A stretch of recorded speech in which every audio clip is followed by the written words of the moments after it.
مساء الفل على جماهير النادي الاهلي العظيمه، مساء الفل عليكم، مساء الفل على كل محبين برنامجكم كوره على القهوه. اهلا بيكم.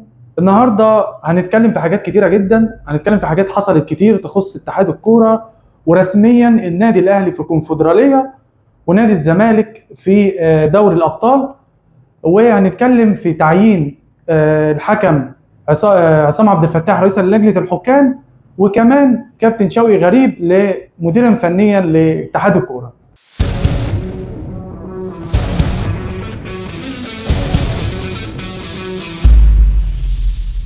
هنبدا بالنادي الاهلي كده على السريع، لان احنا ورانا كلام كتير النهارده. هنتكلم الحقيقه في كلام كتير يخص اتحاد الكوره ويخص المنظومه اللي فيها اتحاد الكوره. النادي الاهلي رسميا هيشارك في الكونفدراليه، ما عندناش اي مشكله، رغم ان احنا عارفين كويس رقم واحد المستوى اللي كان فيه النادي الاهلي اللعيبه دي تستاهل ان هي تلعب في الكونفدراليه، قلنا الكلام ده قبل كده. بس ما تعاقبنيش عشان انا وحش، مش لازم افضل طول الوقت اكون كويس كنادي اهلي واتغاضى دايما طول عمري اتغاضى عن الحكام واخطاء الحكام، ويعدي في سبيل ان انا جامد بمعنى ان انا جامد في الكوره، ان كل ده بيغطي على ده. بقى في الدوري بقى وباجي في الاخر باخد الدوري. عشان ليه؟ عشان انا جامد في الكوره. لكن بنتعرض لكل دوري وكل موسم وعايشين في نغمه المظلوميه. كل موسم بنتعرض للحكام والاخطاء اللي بتحصل من الحكام، بس بتعدي لان انت بتاخد الدوري في الاخر فبتنسى. لكن الموسم اللي فات ما بقاش انا وحش فنيا وحش وتيجي تكمل عليا بالحكام، وشفنا ده وده. تلاحظ ماتش سيراميكا وماتشات كتير والاقي المنافس ليا ضربات جزاء، عادي، اهداف بتتحسب، يلا كله يتحسب اي حاجه. يجي لهم الحكام الملاكي لحد عندهم، يقول على القناه بالليل تاني يوم الحكم الفلاني يجي لهم، الحكم اللي على هواهم. احنا مش بنعيش في ده، لان احنا عارفين ان احنا كويس، احنا كنا وحشين، لعيبه، اداره، مدرب فني، كل ده كنا وحشين فيه. بس ما تعاقبنيش، ما تجيش تعاقبني. فبنشارك، احنا هنشارك في الكونفدراليه. طبعا في سؤال بس بسيط، النادي الاهلي السنين اللي فاتت كلها مشاركات في كاس العالم للانديه، دوري الابطال، كاس السوبر الافريقي، انتركونتيننتال، حاجات كتير داخل في مصدر موجود داخل للنادي الاهلي، مصدر فلوس ومعلومه داخله للنادي الاهلي، بيع وسام ابو علي، بيع لعيبه كتير وبتستفيد في مصدر دخل.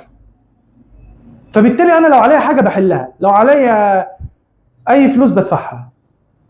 اللي احنا عايزين نعرفه وكان بيتقال على النادي الاهلي انه غسيل اموال. طيب عايزين نعرف حاجه دلوقتي، فلوس ال 16 ولا ال 17 ولا مش عارف وصلوا كام قضيه جت منين؟ كانوا داخلين في حوالي 6 مليون دولار او 7 مليون دولار، جم منين؟ لازم نعرف الفلوس اللي جت لنادي الزمالك اللي خلص بيها القضايا جت منين؟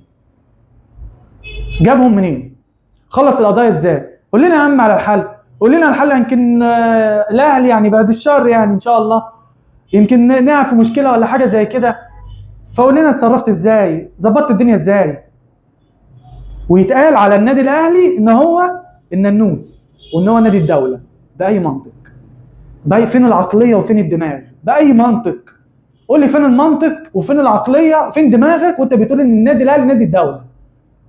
والنادي الاهلي لو عليه مليم بيطلع يتفضح على التلفزيونات، على التلفزيون على طول نطلع نفضح النادي الاهلي. لو عليه بس فاتوره كهرباء ب 10 جنيه، ده النادي الاهلي فيه وفيه وفيه وفيه، وانت ما شاء الله ضرايب، كهرباء، ميه،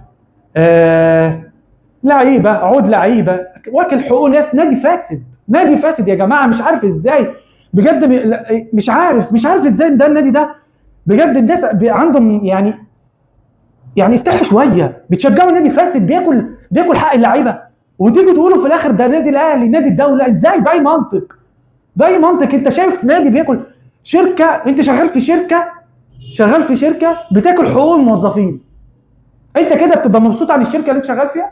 بتحبها ومبسوط عنها؟ باي منطق؟ بتاكل حق وتعب لعيبه وفي الاخر تقول احنا النادي ومظلوميه وعقود رعايه واحنا مستنيين. فين؟ ازاي؟ هتستنى ايه؟ هتستنى ايه؟ ولا هتاخد يعني بجد فيها قمه الفساد. مش عارف يعني مش عارفين يديروا النادي وعمالين يجيبوا اللوم في النادي الاهلي ويجيبوا اللوم مش عارف في اتحاد الكوره وفي الحكام. يا راجل كفايه. والارض ارض معاهم من 2002 ومش عارفين يستغلوها.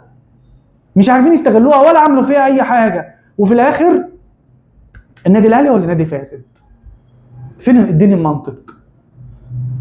يعني مش عارف هنقول ايه. بس شكل الموسم اللي جاي هيبقى موسم مضحك يعني. وانا بجد يعني بجد في حاجه يعني بجد. لو كان اتطبق موضوع ان يتاخد من مصر 3 انديه، احنا بجد كنا بنعمل القرار ده علشان نخدم النادي الزمالك، لان معروفه هترجع لوضعك الطبيعي تاني ومركز ثالث. فاحنا كده بنخدمك كده. يبقى النادي الاهلي كان بيخدمك، بيقدم لك هديه ان انت السنه الجايه هتخش كونفدراليه، هتخش دوري الابطال من المركز الثالث. سنين وانت في المركز الثالث، وما بتشارك في دوري الابطال حصاله. يلا نكمل، ندخل بقى على موضوع تعيين كابتن عصام عبد الفتاح، الحكم الدولي الكبير، حكم الاحتواء، ملك الاحتواء موسم 22، موسم الاحتواء، تعيينه رئيسا للجنه الحكام. وانا يعني استفسار، سؤال يطرح نفسه، احنا لحد امتى هنفضل بنلعب في دايره وجوه موجوده على الساحه؟ لحد امتى بنفضل نلف وراهم نجري؟ هو خلاص مصر 100 مليون واحد، 100 مليون واحد ما فيهمش خلاص غير شويه اللي بيطلعوا في الكوره. هم دول اللي موجودين ويقعدوا قاعدين 50 سنه. هم دول اللي موجودين خلاص. فين المواهب؟ فين الناس الجديده؟ فين الافكار الجديده اللي تواكب الناس الجديده؟ عمل ايه مؤهلات كابتن عصام عبد الفتاح ان هو يمسك رئيس لجنه الحكام؟ ايه مؤهلاته؟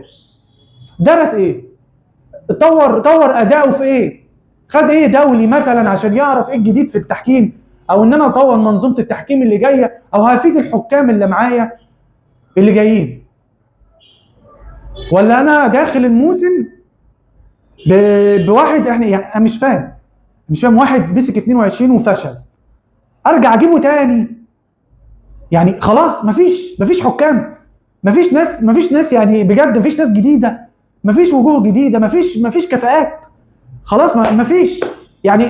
يعني نقول ايه طيب؟ يعني نقول ايه بجد؟ المنظومه بقت كرهتونا بجد في الكوره، كرهتونا في كل حاجه بجد.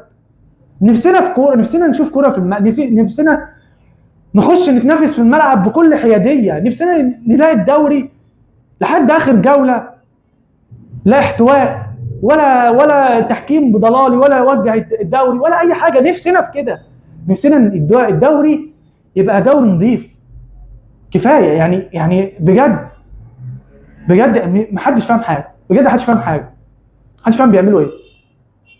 واكبر يعني اكتر حاجه الواحد مستغربها سكوت اعضاء مجلس اداره النادي الاهلي، وسكوت كابتن سيد عبد الحفيظ وكابتن ياسين منصور والخطيب. فين؟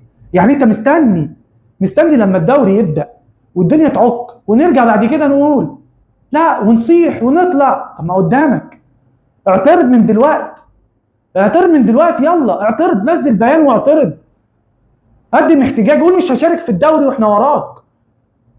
ليه تبدا في دوري؟ ليه تبدا في حاجه بالمهزله دي؟ لحد امتى بس تفضل الدنيا ماشيه كده؟ ليه نستنى لما الدنيا تخرب وبعد كده نرجع نقول يا ريتنا، ونرجع نقول ونصيح ونتكلم؟ كفايه يا اداره النادي الاهلي، كفايه يا جماعه، خوف كفايه. اتكلموا، طلعوا بيانات وكلموا واشتكوا. اللي بيشتكي هو اللي بياخد حقه. هتسكت؟ كفايه يا جماعه، كفايه. يا ريت الناس يا ريت بيان، بس بيان وهدد في ان انت مش هتشارك واحنا وراك، احنا بندعمك ووراك وطول عمرنا بندعمك ووراك. فما تجيش بقى في اهم حاجه ان انت تبدا موسم نظيف. خلاص انت عاجبك القرار، اتفق من دلوقتي اول ماتش في الدوري لاخر ماتش في الدوري انت عايز حكام اجانب وادفع. ادفع وهات، طالما انت موافق ادفع وهات. وما تجيش تقول لي هجيب حكام اجانب في ماتشات قويه، بيراميدز الزمالك، لا. الماتشات الضعيفه اكتر ماتشات بنتظلم فيها، والماتشات اللي مع الفرق المتوسطه اكتر ماتشات يعني بنتظلم فيها. الحقيقه الواحد مستغرب، الاداره بتسكت والناس بتسكت، انتوا مسؤولين عن النادي، مسؤولين عن كل حاجه، فخلاص ابدا الموسم على نظيف. يا عم انسحب وهدد بالانسحاب، مش هيلعب الدوري. مين انت مش اعترضت على عصام عبد الفتاح ده في 22 ومشي، وبعد كده بقى يعني طب انت موافق عليه دلوقتي يعني انا مش فاهم بصراحه. محمد عادل، حكم محمد عادل والاحتواء، وخمسه ماتش 5-3 بتاع الزمالك، وقال لك انا ما اقدرش ان انا احسب ضربه جزاء ولا احسب اي حاجه، انا شفت لعيبه الزمالك منهاره، كان لازم احتوي الموقف. طب احتوي، خش بقى الاحتواءات. الحقيقه الواحد بيستغرب السكوت المبالغ فيه من اداره النادي الاهلي، استغراب يعني كبير جدا. ويعني بعد كده كملت بيقول لك تعيين كابتن شوقي غريب مديرا فنيا للاتحاد الكوري.